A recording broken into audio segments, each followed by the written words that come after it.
تکبر سے پاک گفتگو، مفاد سے پاک محبت، لالچ سے پاک خدمت، خود غرضی سے پاک دعا سچے رشتوں کی دلیل ہے۔ جو آدمی صبح شام توبہ نہ کرے وہ ظالم شمار کیا جائے گا، اور جس نے ندامت اختیار کی اس نے توبہ کر لی، جس نے توبہ کی اس نے رجوع کیا۔ دنیا میں سب سے آسان کام کسی کو نصیحت کرنا ہے، اور سب سے مشکل کام نصیحت پر عمل کرنا ہے۔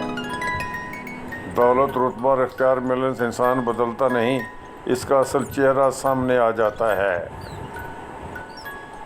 کسی کو دھوکہ دے کر یہ مت سمجھو کہ کتنا بے وقوف تھا، وہ بلکہ یہ سمجھو کہ اسے تم پر کتنا یقین تھا۔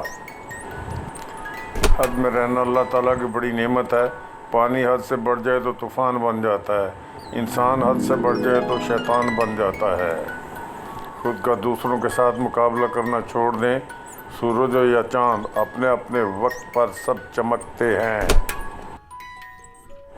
انسان کا اخلاق زبان، سوچ اور ظرف بتا دیتا ہے کہ وہ ان پڑھ ہے، پڑھا لکھا ہے یا پڑھا لکھا جاہل ہے۔